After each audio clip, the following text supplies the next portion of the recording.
Welcome to the latest QA Bytes series, Continuous Performance Testing in DevOps. In this series, we'll explore why performance testing and analysis seem to be missing from most DevOps pipelines, and then discuss how we can effectively include these activities throughout your pipeline, even shifting them all the way right out into production.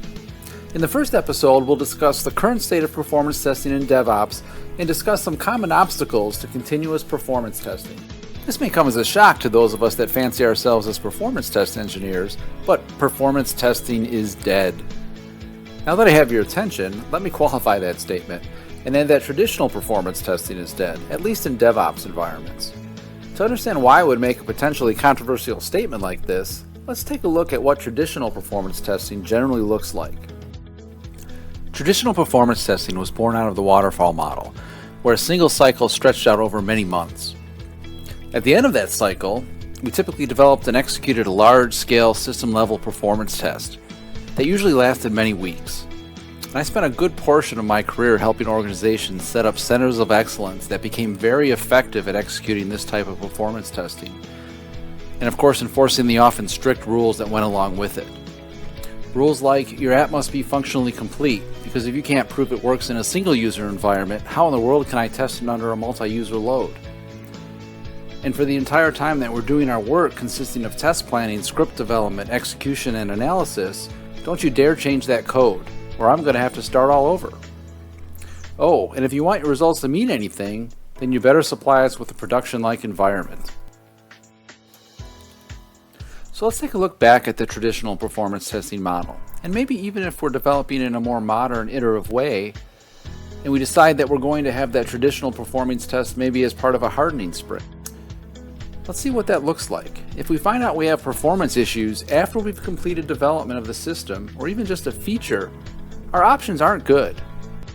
We either delay the release, which means we're delaying delivering value to our customers, or we release and get hit by the freight train. The freight train's lost revenue, lost brand value, lost customer loyalty. It's also the increased cost of remediation compared to if we'd found those issues and addressed them early on. But either way, our options are not good. The problem worsens when I try to perform a traditional performance test at the end of each development sprint. At first glance, this might seem like a logical approach. The thought being that if I start relatively small and build and maintain that performance test as I build my application features, then I can keep up.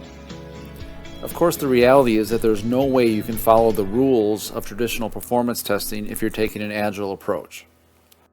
If we wait until new features are functionally complete and tested, there's not time to enhance and maintain the performance test suite. We certainly aren't going to freeze code for an entire sprint, or worse, sprints, while we develop and execute our test. And it's very unlikely that we'll have anything that resembles a production environment, especially if we're early on in building our app. We end up trying to combine short, agile development cycles with lengthy, rigid performance tests, and we end up with a disaster. Okay, so traditional performance testing doesn't work in an agile DevOps cycles. But there are lots of organizations that are building software via a DevOps approach and being successful. Let's take a look at how they're doing with respect to performance testing. According to the 2019 State of DevOps report, not very well. Even if we look at elite DevOps performers, only 28% have automated performance tests. And if we read between the lines a bit, given that most performance tests are automated, we can infer that only 28% are performance testing at all. So even if the top DevOps performers are lagging in terms of performance testing and analysis, there must be something standing in the way. And in my experience, there's several things.